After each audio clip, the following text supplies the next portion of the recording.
Hare Krishna, everybody.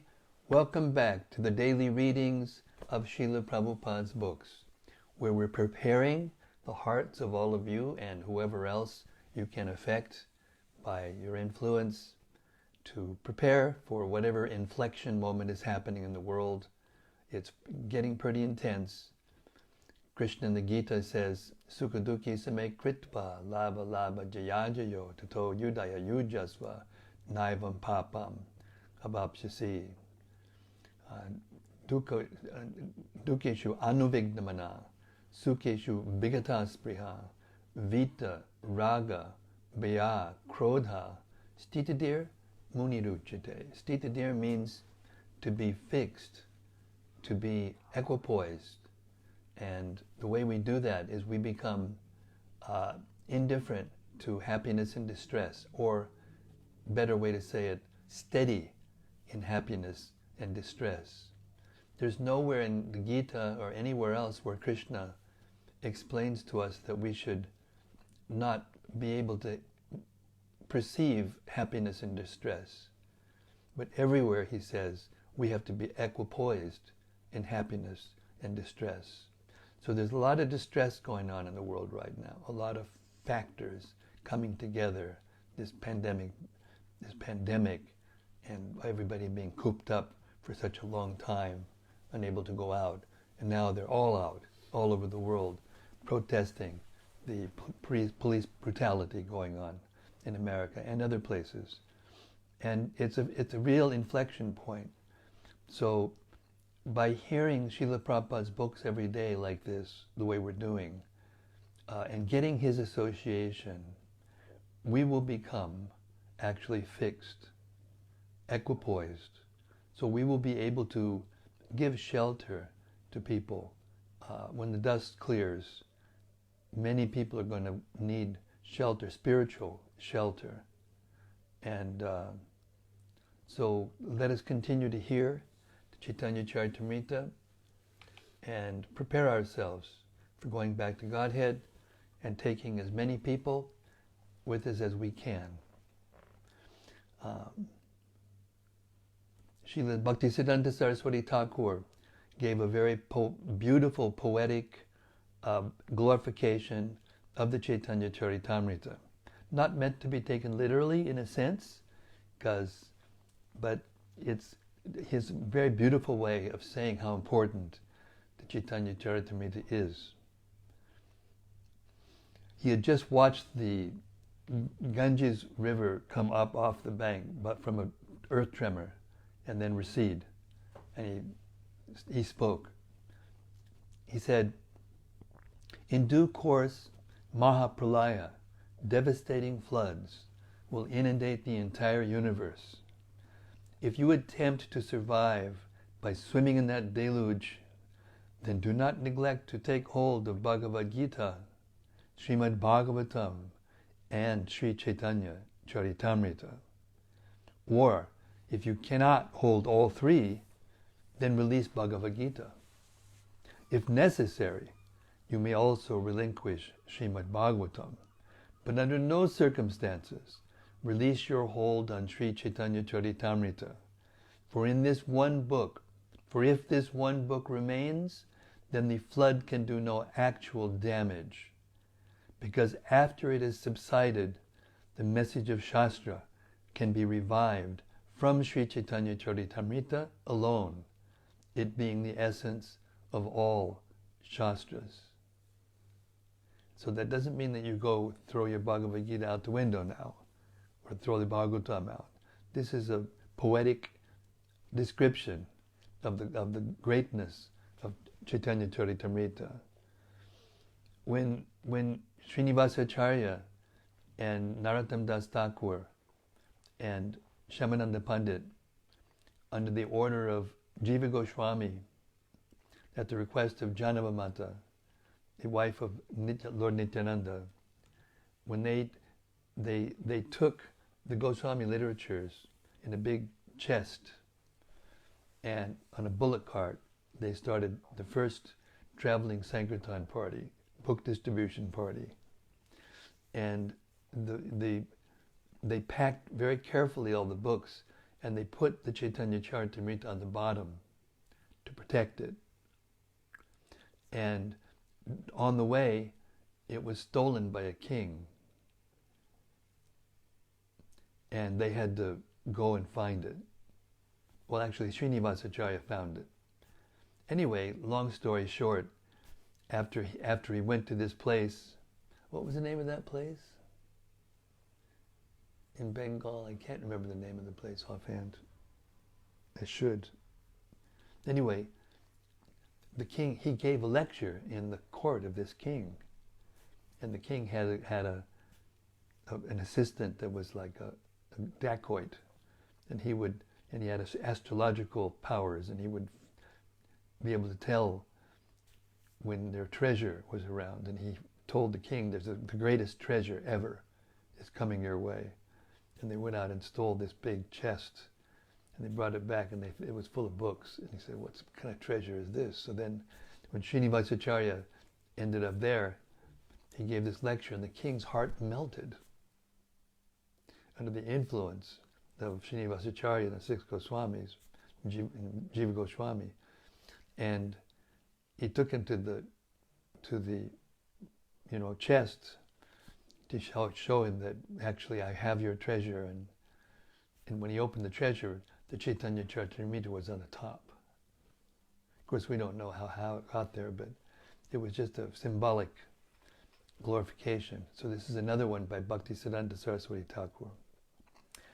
Jai Jai Sri Chaitanya Jai Nityananda Jai Advaita Chandra Jaya Gaura Bhaktavinda Jaya Jaya Sri Chaitanya Jaya Nityananda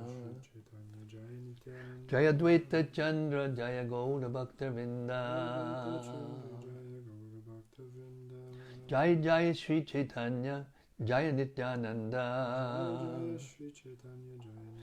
Jaya Advaita Chandra Jaya Gaura Bhaktavinda.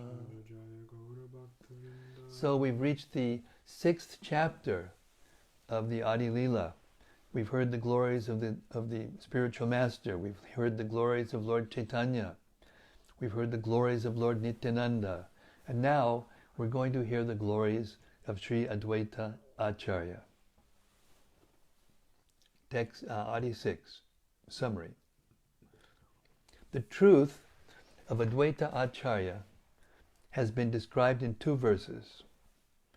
It is said that material nature has 2 features, namely the material cause and the efficient cause. The efficient causal activities are caused by Mahavishnu, and the material causal activities are caused by another form of Mahavishnu known as Advaita. That Advaita, the superintendent of the cosmic manifestation, has descended in the form of Advaita Äcärya to associate with Lord Chaitanya. When he is addressed as the servitor of Lord Chaitanya, his glories are magnified, because unless one is invigorated by the mentality of servitorship, one cannot understand the mellows derived from devotional service to the Supreme Lord Krishna. Text 1. Bande tam Srimad Advaita Charyam Bande tam Srimad Advaita Charyam Adbhuta Chestitam Yasya Prasadat Agyopi Tat Sarupam Nirupayat. I offer my respectful obeisances to Sri Advaita Äcärya, whose activities are all wonderful. By his mercy, even a foolish person can describe his characteristics. Text 2. Jaya Jaya Sri Chaitanya Jaya Nityananda Jaya Advaita Chandra Jaya Gaura Bhaktavinda. All glories to Lord Sri Chaitanya Mahaprabhu. All glories to Lord Nityananda. All glories to Advaita Äcärya, and all glories to all the devotees of Lord Sri Chaitanya Mahaprabhu. 3. In 5 verses, I have described the principle of Lord Nityananda. Then in the following 2 verses, I describe the glories of Advaita Acharya. 4. Mahavishnu Jagat Karta Mayaya Yak Srijatyadaha Tasyavatara Evayam Advaita Acharya Ishwaraha. Lord Advaita Acharya is the incarnation of Mahavishnu, whose main function is to create the cosmic world through the actions of Maya. Because he is non-different from Hari, the Supreme Lord, he is called Advaita. And because he propagates the cult of devotion, he is called Acharya. He is the Lord and the incarnation of the Lord's devotee. Therefore, I take shelter of him. 6.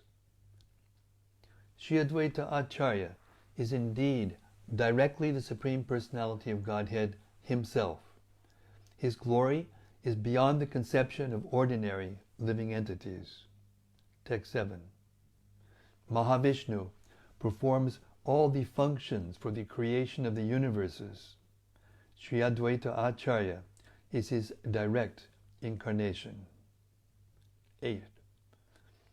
That Purusha creates and maintains with his external energy. He creates innumerable universes in his pastimes. Text 9. By his will, he manifests himself in unlimited forms, in which he enters each and every universe. Sri Advaita Acharya is a plenary part of that Purusha, and so is not different from him. Indeed, Sri Advaita Acharya is not separate, but is another form of that Purusha. 11. He, Advaita Acharya, helps in the pastimes of the Purusha, with whose material energy and by whose will he creates innumerable universes. Being a reservoir of all auspicious attributes, Sri Advaita Acharya is all auspicious for the world. His characteristics, activities, and name are always auspicious. Purport. Sri Advaita Prabhu, who is an incarnation of Mahavishnu, is an Acharya, or teacher. All his activities and all the other activities of Vishnu are auspicious. Anyone who can view the all-auspiciousness in the pastimes of Lord Vishnu also becomes auspicious simultaneously. Therefore, since Lord Vishnu is the fountainhead of auspiciousness, anyone who is attracted by the devotional service of Lord Vishnu can render the greatest service to human society. Rejected persons of the material world who refuse to understand pure devotional service as the eternal function of the living entities and as actual liberation of the living being from conditioned life become bereft of all devotional service because of their poor fund of knowledge. In the teachings of Advaita Prabhu, there is no question of fruitive activities or impersonal liberation. Bewildered by the spell of the material energy, however, persons who could not understand that Advaita Prabhu is non-different from Vishnu wanted to follow him with their impersonal conceptions. The attempt of Advaita Prabhu to punish them is also auspicious. Lord Vishnu and his activities can bestow all good fortune, directly and indirectly. In other words, being favored by Lord Vishnu and being punished by Lord Vishnu are one and the same, because all the activities of Vishnu are absolute. According to some, Mangala was another name of Advaita Prabhu. As the causal incarnation, or Lord Vishnu's incarnation for a particular occasion, he is the supply agent or ingredient in material nature. However, he is never to be considered material. All his activities are spiritual. Anyone who hears about and glorifies him becomes glorified himself, for such activities are free one from all kinds of misfortune. One should not invest any material contamination or impersonalism in the Vishnu form. Everyone should try to understand the real identity of Lord Vishnu, for by such knowledge one can attain the highest stage of perfection. Text 13.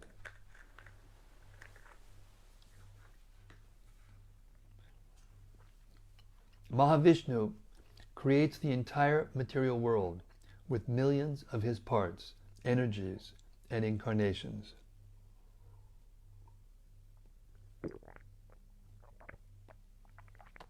Text 14 and 15.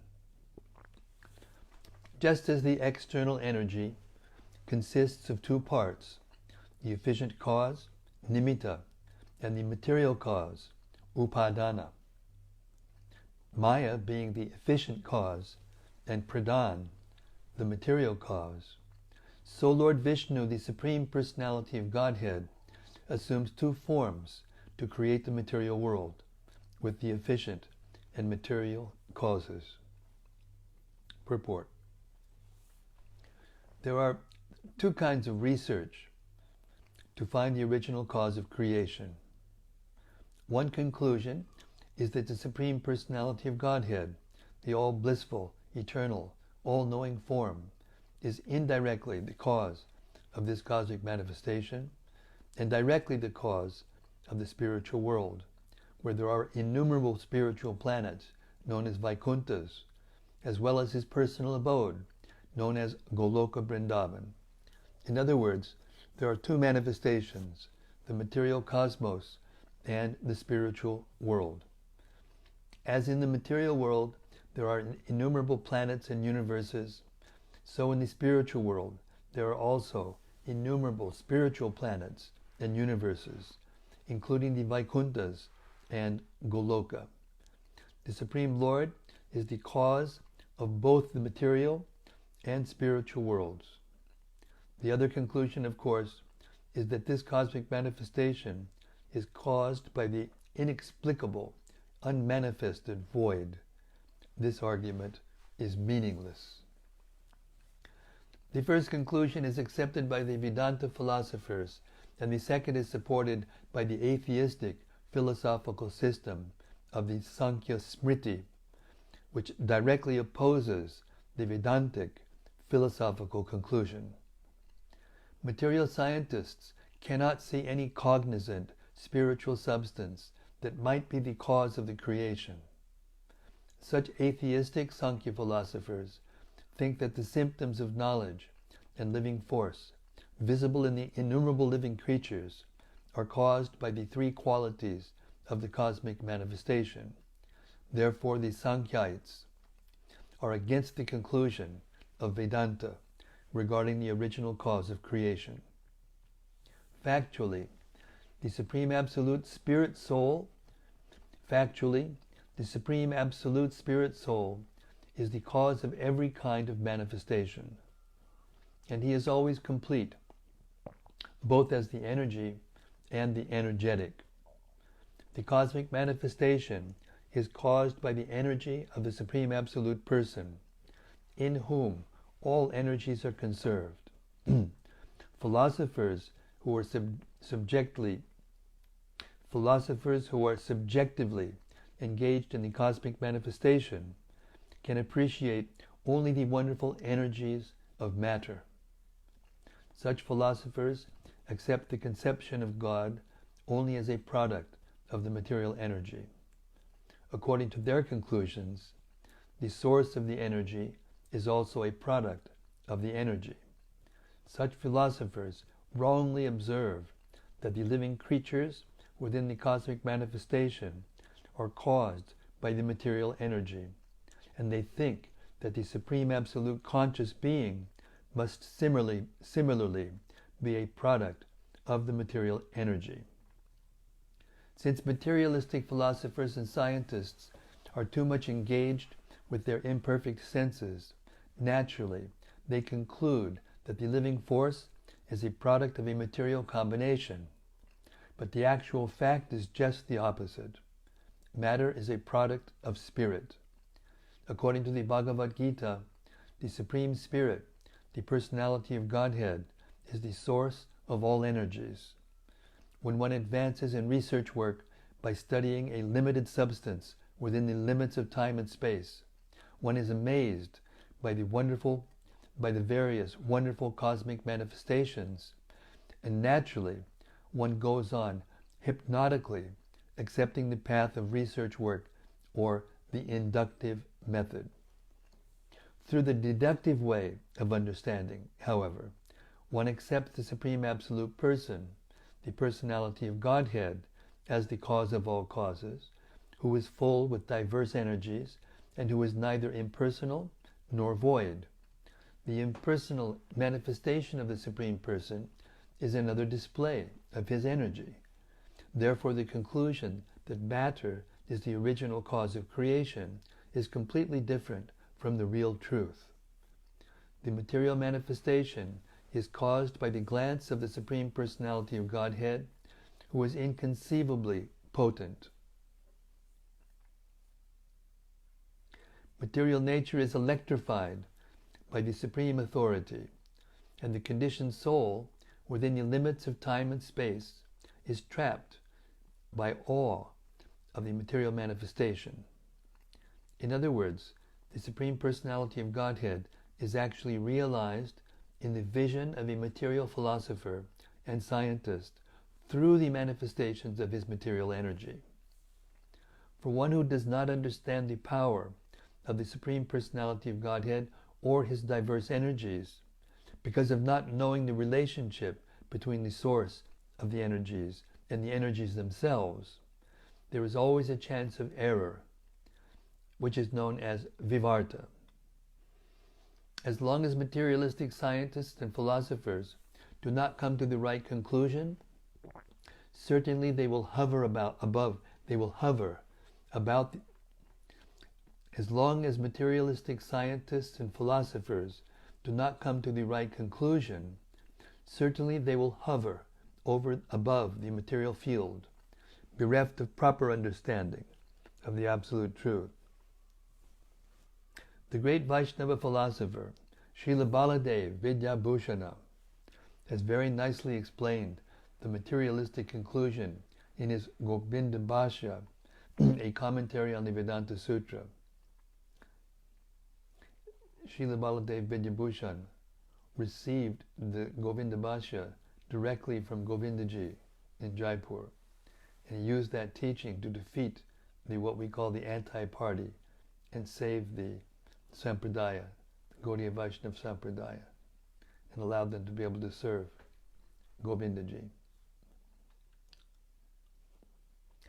Srila Prabhupada was so impressed with that service that he dedicated his Bhagavad Gita as it is to Baladev Vidyabhushana. Therefore, his name is in print millions and millions of places all over the world. He writes as follows.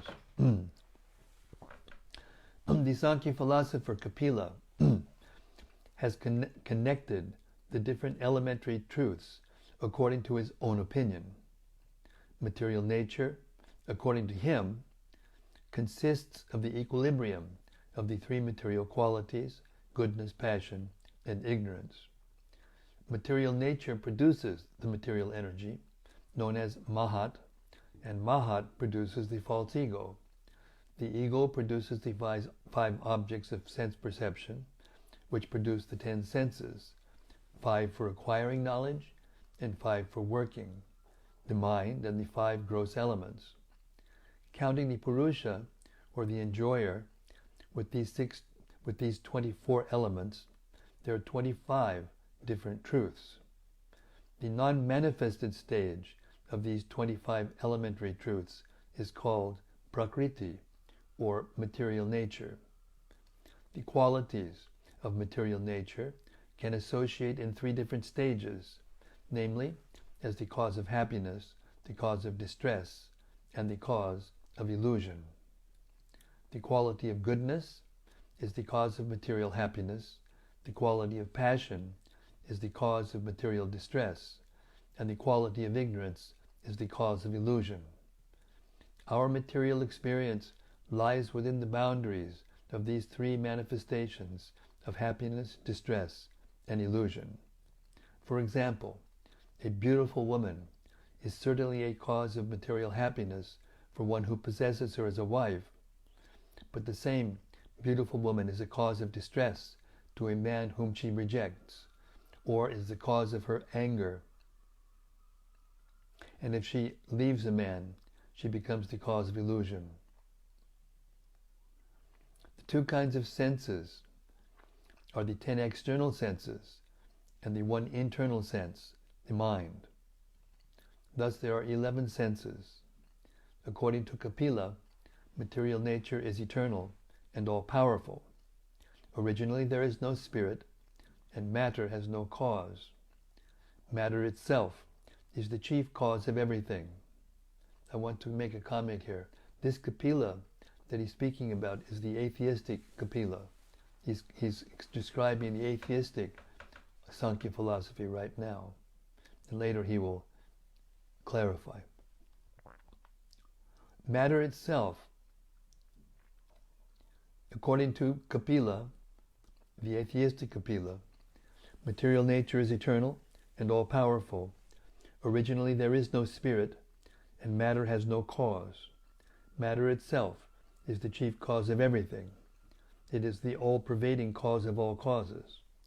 The Sankhya philosophy regards the total energy, Mahatattva, the false ego, and the 5 objects of sense perception as the 7 diverse manifestations of material nature, which has 2 features, known as the material cause and efficient cause. The Purusha, the enjoyer, is without transformation, whereas material nature is always subject to transformation. But although material nature is inert, it is the cause of enjoyment and salvation for many living creatures. Its activities are beyond the conception of sense perception, but still, one may guess at them by superior intelligence. Material nature is one, but because the interaction of the 3 qualities, material nature is one, but because of the interaction of the 3 qualities, it can produce the total energy and the wonderful cosmic manifestation. Such transformations divide material nature into 2 features, namely efficient and material causes.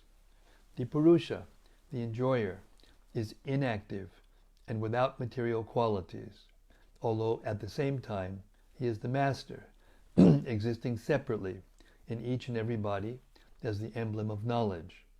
By understanding the material cause, one can guess that the Purusha, the enjoyer, being without activity, is aloof from all kinds of enjoyment or superintendence.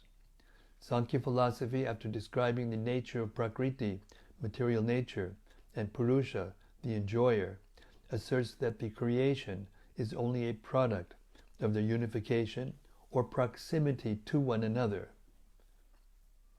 With such unification, the living symptoms are visible in material nature. But one can guess that in the person of the enjoyer, the Purusha, there are powers of control and enjoyment. When the Purusha is illusioned for want of sufficient knowledge, he feels himself to be the enjoyer, and when he is in full knowledge, he is liberated. In the Sankhya philosophy, the Purusha is described to be always indifferent to the activities of Prakriti.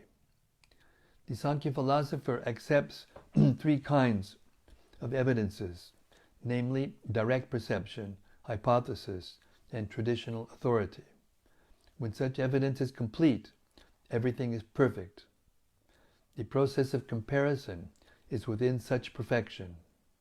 Beyond such evidence, there is no proof.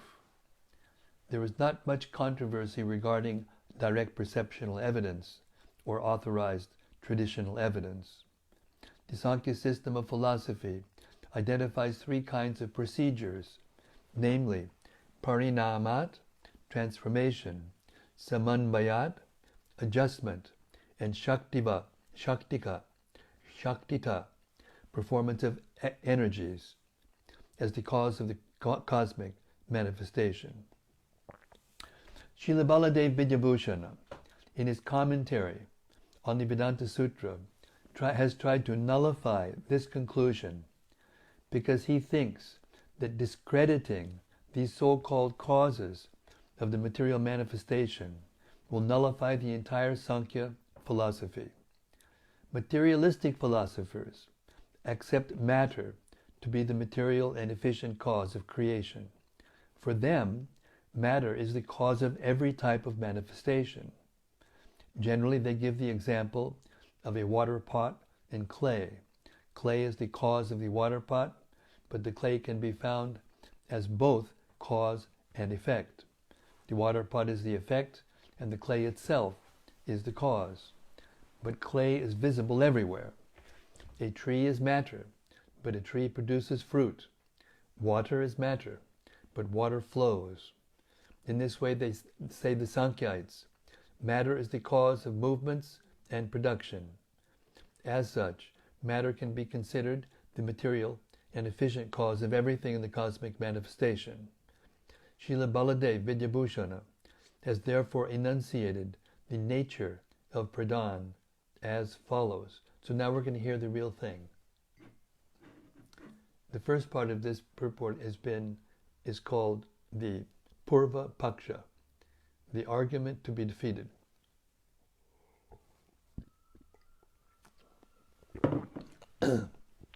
Now Baladev Vidyabhushana will give the Siddhanta, the conclusion. Material nature is inert, and as such, it cannot be the cause of matter, neither as the material nor as the efficient cause. Seeing the wonderful arrangement and management of the cosmic manifestation generally suggests that a living brain is behind this arrangement, for without a living brain, such an arrangement could not exist. One should not imagine that such an arrangement can exist without conscious direction. In our practical experience, we never see that inert bricks can themselves construct a big building. The example of the water pot cannot be accepted because a water pot has no perception of pleasure and distress. Such perception is within. Therefore, the covering body, or the water pot, cannot be synchronized with it. Sometimes, the material scientist suggests that trees grow from the earth automatically, without assistance from a gardener, because that is a tendency of matter. They also consider the intuition of living creatures from birth to be material. But such material tendencies as bodily intuition cannot be accepted as independent, for they suggest the existence of a spirit soul within the body. Actually, neither the tree nor any other body of a living creature has any tendency or intuition. The tendency and intuition exist because the soul is present within the body. In this connection, the example of a cat and driver may be given very profitably. The car has a tendency to turn right and left, but one cannot say that the car itself, as matter, turns right and left without the direction of a driver. A material car has neither tendencies nor intuitions, independent of the intentions of the driver within the car. The same principle applies for the automatic growth of trees in the forest. The growth takes place because of the soul's presence within the tree. Sometimes foolish people take it for granted that because scorpions are born from heaps of rice, the rice has produced the scorpions. The real fact, however, is that the mother scorpion lays eggs within the rice, and by the proper fermentation of the rice, the eggs give birth to several baby scorpions, which in due course come out. This does not mean that the rice gives birth to the scorpions. Similarly, sometimes bugs are seen to come from dirty beds. This does not mean, however, that the beds give birth to the bugs. It is the living soul that comes forth, taking advantage of the dirty condition of the bed. There are different kinds of living creatures. Some of them come from embryos, some from eggs, and some from the fermentation of perspiration. Different living creatures have different sources of experience, but one should not conclude that matter produces such living creatures. The example cited by materialists is that trees automatically come from the earth, follows the same principle. The example cited by materialists that trees automatically come from the earth follows the same principle. By taking advantage of a certain condition, a living entity comes from the earth. According to the Brihadaranyaka Upanishad, every living being is forced by divine superintendence to take a certain type of body according to his past deeds. There are many varieties of bodies, and because of a divine arrangement, a living entity takes bodies of different shapes. When a person thinks, "I am doing this," the "I am" does not refer to the body. It refers to something more than the body, or within the body.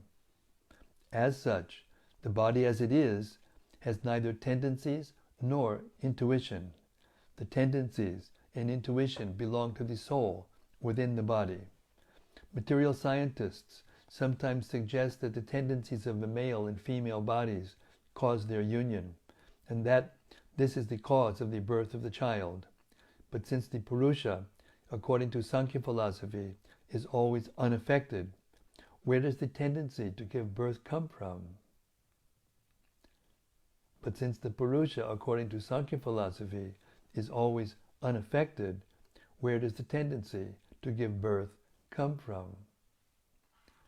Sometimes material scientists give the example that milk turns into yogurt automatically, and that distilled water pouring from the clouds falls down to earth, produces different kinds of trees, and enters different kinds of flowers and fruits with different fragrances and tastes. Therefore, they say, matter produces varieties of material things on its own. In reply to this argument, the same proposition of the Brihadaranyaka Upanishad, that different kinds of living creatures are put into different kinds of bodies by the arrangement of a superior power, is repeated. Under superior superintendence, various souls, according to their past activities, are given the chance to take a particular type of body, such as that of a tree, animal, bird, or beast, and thus their different tendencies develop under these circumstances. The Bhagavad Gita 13.22 also affirms, Purusha prakritisto hi, bhunkte prakritijan gunan, karanam gunasangosya, sarasat jonijan masu. A living entity in material nature thus follows the ways of life, enjoying the three modes of nature. This is due to his association with that material nature. Thus he meets with good and evil among various species. The soul is given different types of bodies. For example, were souls not given varieties of tree bodies, the different varieties of fruits and flowers could not be produced. Each class of tree produces a particular kind of fruit and flower. It is not that there is no distinction between the different classes. An individual tree does not produce flowers of different colors or fruits of different tastes. There are demarcated classes, as we find them among animals, humans, animals, birds, and other species. There are innumerable living entities, and their activities performed in the material world, according to the different qualities of the material modes of nature, give them the chance to have different kinds of lives. Thus one should understand that pradhan, matter, cannot act unless impelled by a living creature. The materialistic theory that matter independently acts cannot, therefore, be accepted. Matter is called prakriti, which refers to female energy. A woman is prakriti, a female. A female cannot produce a child without the association of a purusha, a man. The purusha causes the birth of a child because the man injects the soul, which is sheltered in the semen, into the womb of the woman. The woman, as the material cause, supplies the body of the soul, and as the efficient cause, she gives birth to the child. But although the woman appears to be the material and efficient cause of the birth of a child, originally the purusha, the male, is the cause of the child. Similarly, this material world gives rise to varieties of manifestations due to the entrance of Garbhodakashayi Vishnu within the universe. He is present not only within the universe, but within the bodies of all living creatures, as well as within the atom. We understand from the Brahma Samhita that the Supersoul is present within the universe, within the atom, and within the heart of every living creature. Therefore, the theory that matter is the cause of the entire cosmic manifestation cannot be accepted by any man with sufficient knowledge of matter and spirit. Excuse me.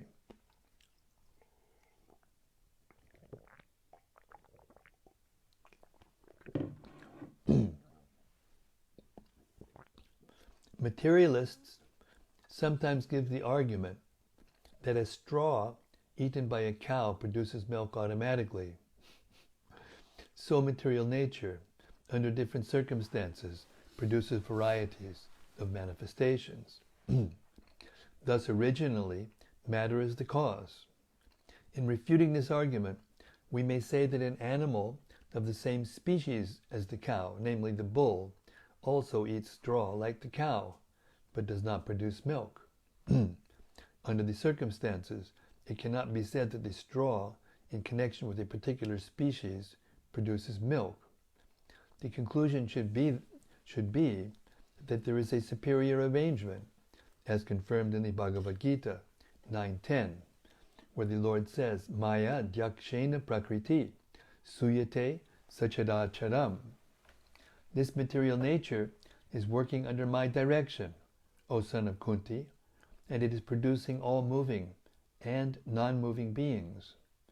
The Supreme Lord says, Maya dyakshena, under my superintendence. When he desires that the cow produce milk by eating straw, there is milk. And when he does not so desire it, the mixture of such straw cannot produce milk. If the way of material nature had been that straw produced milk, a stack of straw could also produce milk. But that is not possible. And the same straw given to a human female also cannot produce milk. That is the meaning of the Bhagavad Gita statement that only under superior orders does anything take place.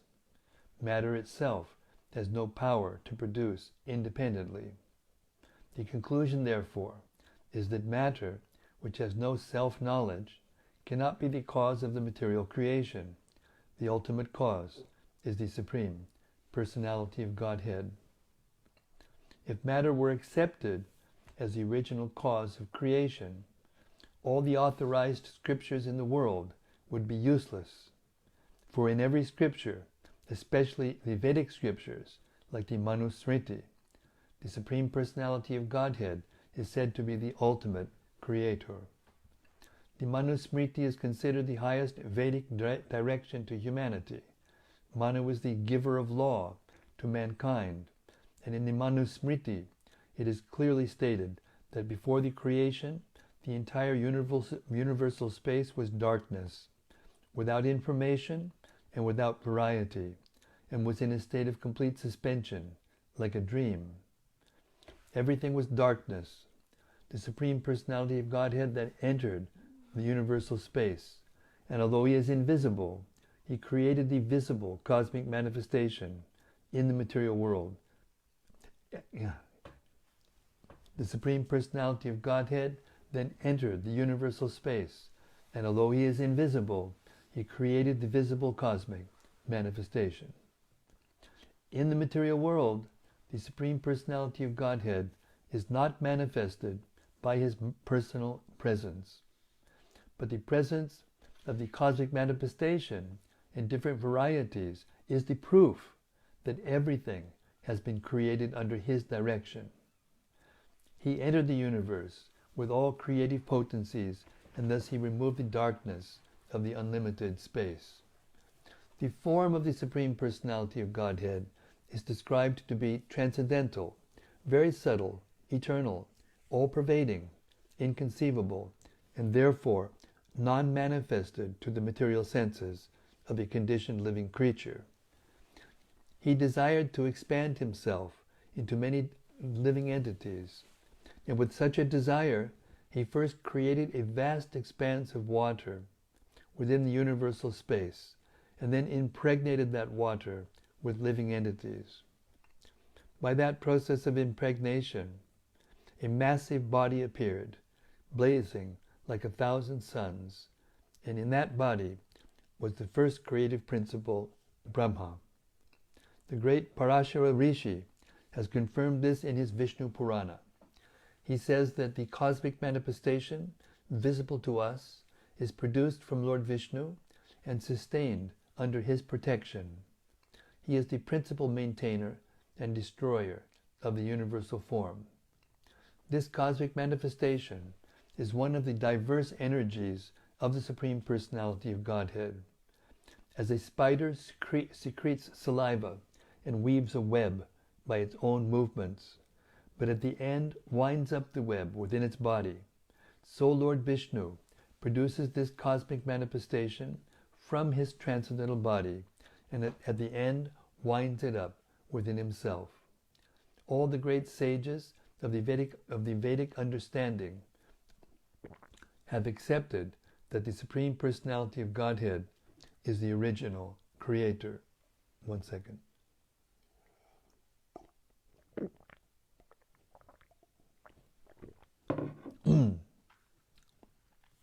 It is sometimes claimed that the impersonal speculations of great philosophers are meant for the advancement of knowledge without religious ritualistic principles. But the religious ritualistic principles are actually meant for the advancement of spiritual knowledge.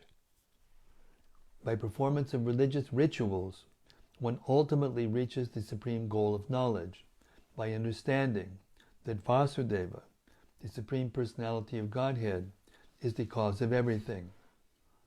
It is clearly stated in the Bhagavad Gita that even those who are advocates of knowledge alone, without any religious ritualistic processes, advance in knowledge after many, many lifetimes of speculation, and thus come to the conclusion that Vasudeva is the supreme cause of everything that be. As a result of this achievement of the goal of life, such an advanced learned scholar or philosopher surrenders under the Supreme Personality of Godhead. Religious ritualistic performances are actually meant to cleanse the contaminated mind in the material world. And the special feature of this age of Kali is that one can easily execute the process of cleansing the mind of contamination by chanting the holy names of God. Hare Krishna, Krishna Krishna, Hare Hare, Hare Rama, Rama Rama, Hare Hare. A Vedic injunction states, Sarve Veda Yat Padam Amananti. Kata Upanishad 1-15. All Vedic knowledge is searching after the Supreme Personality of Godhead. Similarly, another Vedic injunction states, Narayana Para Veda. The Vedas are meant for understanding Narayana, the Supreme Lord. Similarly, The Bhagavad Gita also confirms, Vedaish Chasarvair Aham Eva Vedya. By all the Vedas, Krishna is to be known. Therefore, the main purpose of understanding the Vedas, performing Vedic sacrifices, and speculating on the Vedanta Sutra is to understand Krishna. Accepting the impersonalist view of voidness or the non-existence of the Supreme Personality of Godhead negates all study of the Vedas.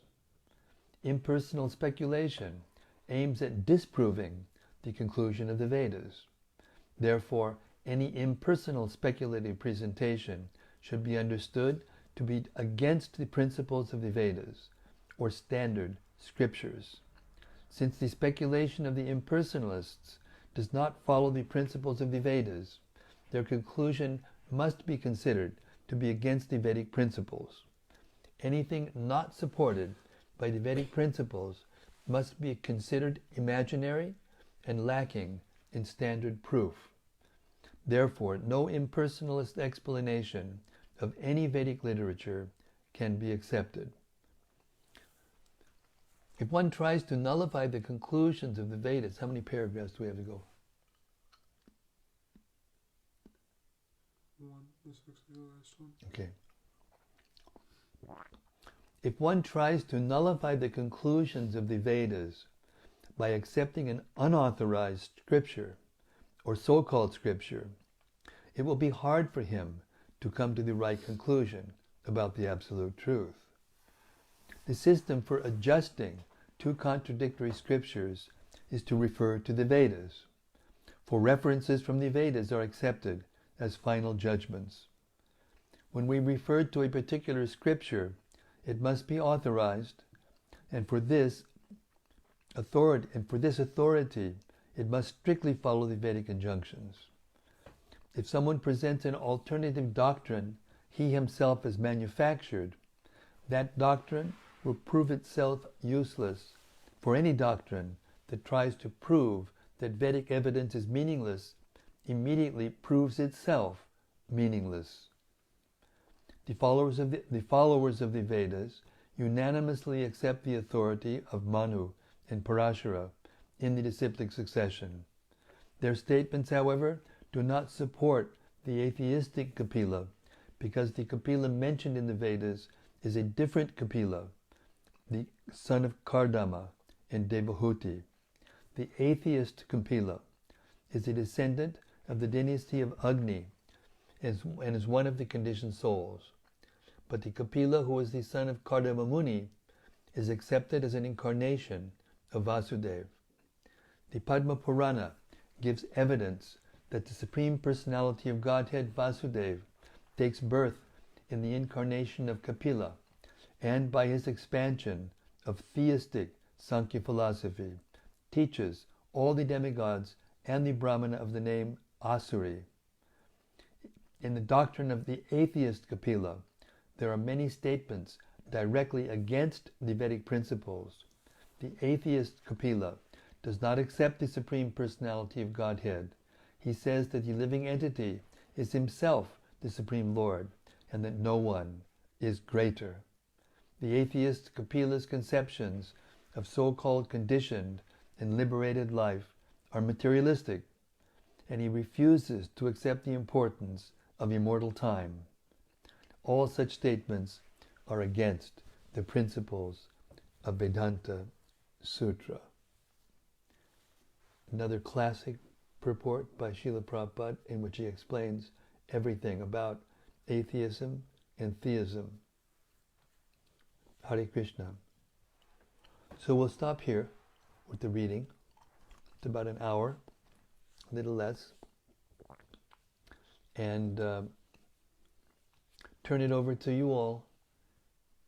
Whoever has some reflection, desire for more discussion, question, whatever. We're hearing the glories of Advaita Äcärya. Hare Krishna. It's all yours, by the way.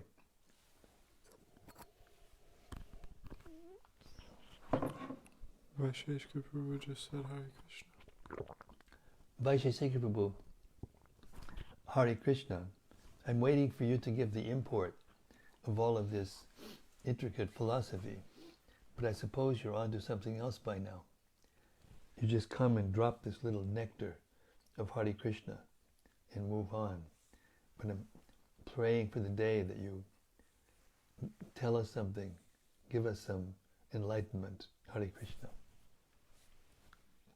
I'm just like a parrot. I can't say anything for myself, but you are a great philosopher and author and teacher. Hare Krishna.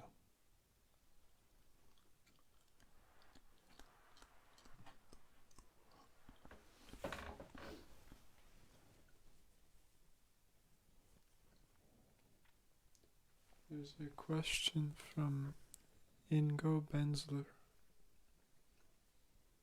Say it again. Ingo, I-N-G-O, Ingo Benzler. Ingo Benzler. Well, Hare Krishna, Ingo. It's nice to have you aboard. I haven't heard your name before, but I'm eager to get to know you. Hare Krishna. Please let us know what's going on in your heart. He says, Hare Krishna Maharaj, my question is, if someone says that Srila Bhaktivedanta Swami Prabhupada appeared to him in a dream, and therefore his path of Bhakti Yoga started, and he starts to give initiations without the connection of any of the Bhakti Yoga organizations, and also says that he is spreading Raganuga Bhakti, is this serious? No, it's manufactured. It's manufactured in his mind. It's not serious. As we've heard in this wonderful purport of Srila Prabhupada, the universe is organized. We can't make anything up. There's a system, parampara, evam parampara praptam, imam rajarshiyo vidu, sakalineha mahata, yogunashta pradantapa. So, this parampara system is eternal. It's not that it comes and goes. It apparently, imam vibhasate yogam, proktaham avam avyayam. It appears to be scattered or to be lost, but it's never lost. And it's carried from one person to another, from one generation to another. So I'm not trying to say that a person could not meet Srila Prabhupada in a dream. It's very possible that Prabhupada could come to someone in a dream, but it could also be a material, a mental a manufacture in the mind. But how can you tell the difference? The difference is whether or not the Srila Prabhupada in the dream says the same thing that he said when he was with us. The Prabhupada in the dream never says anything different than the Prabhupada said when he was with us externally. That's how you can tell the difference. So if you read Srila Prabhupada's books, he said at the end of his life, I was there in the room actually, he said, if you want to know me, read my books. Everything I have to say is contained in those books. So Prabhupada's an eternal person, and he can appear to you in a dream, but you have to confirm what's said to you in the dream with what he said, what his teachings are. That teaching comes down through his books, and it's explained by devotees who have taken initiation for him, and then they give initiation to the next generation. That's the system. And that explains the actual differentiation, the varieties of existence. The difference of the varieties of existence comes from the varieties of spiritual beings that are in each form. This is what we've been hearing about in this philosophy. So I don't know who you are, and I don't know what your business is, but this idea that you can become spiritually initiated by Srila Prabhupada in a dream is not confirmed by Srila Prabhupada himself. If you read all of Prabhupada's books, if you listen to his lectures, all of them, you'll never hear him say that, not once. You'll never hear him say maybe, or perhaps, not in one of his books, not in any of his lectures, any of his Q&A sessions, any of his morning walks, any of his letters. He never said that once. So if you're going to try to tell me, if anyone tries to tell me, that he's coming into a dream and he's telling you to take initiation from him in a dream, or you can become perfected bhakti yoga through that process, then he's making it up. He's just imagining it in his mind. Hare Krishna.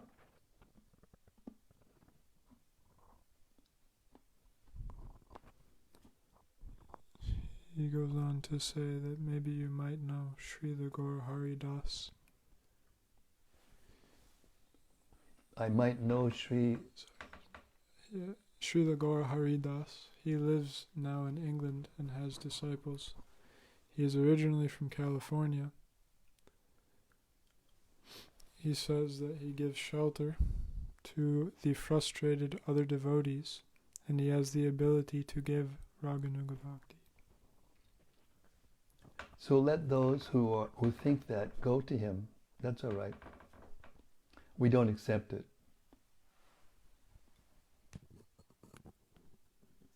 Because he can't be teaching what Rupa Goswami teaches. He can't be teaching what Srila Bhaktisiddhanta Saraswati Thakur and Bhaktivinoda Thakur teaches. He can't be teaching what Srila Prabhupada teaches. He can't be teaching what Lord Chaitanya Mahaprabhu himself teaches. When Sanatana Goswami Prabhu approached Lord Chaitanya, and he was a big guy, he was a really big guy, he was like chief minister of a king kind of person. And he asked, and everyone thought he was very learned and very great because he knew so many languages and he was so expert and efficient in so many things and a great philosopher. And he said, but I don't know who I am. So what did Lord Chaitanya tell him? Did he tell him about Raganuga Bhakti? His answer was, you are a servant of Krishna.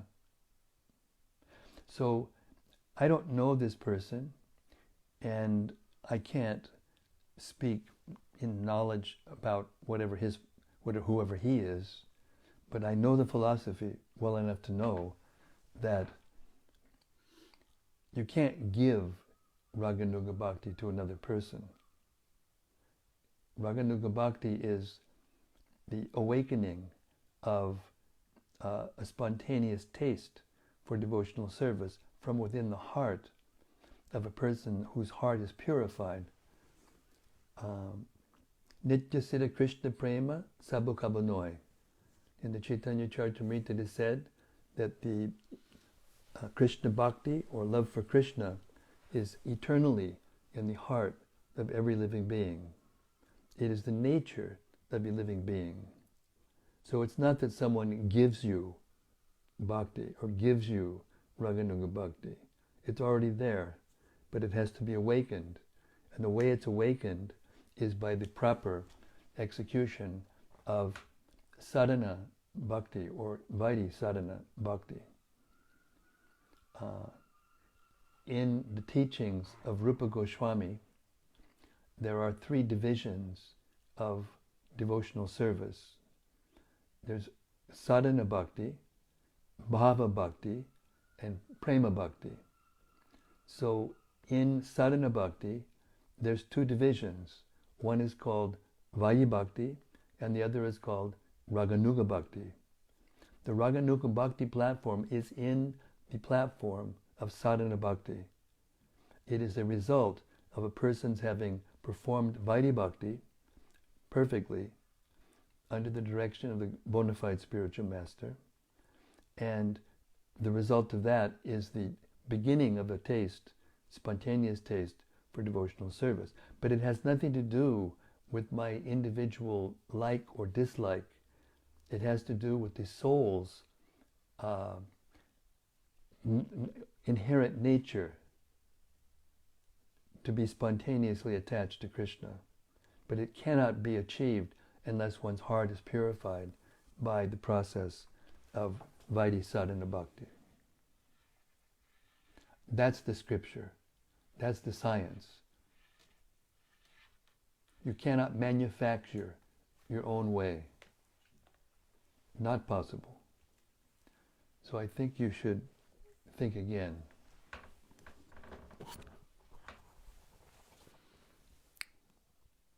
He says he gives regularly lectures on YouTube, but I have also my doubts about him. Me, myself, I'm initiated from Bhakti Vaibhava Puri Goswami Maharaj from the Sri Krishna Chaitanya Mission in Jagannath Puri as Janardhan Das. Hare Krishna.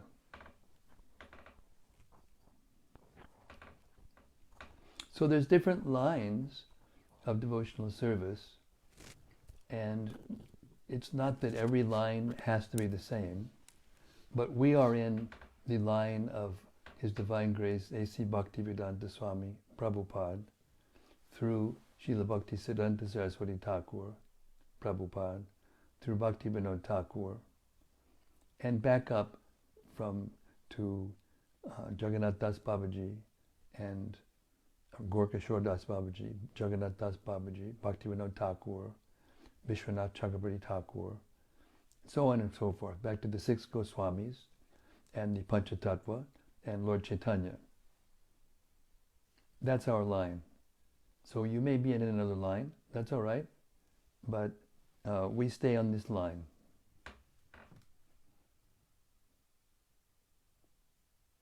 Hare Krishna. Next, anybody else?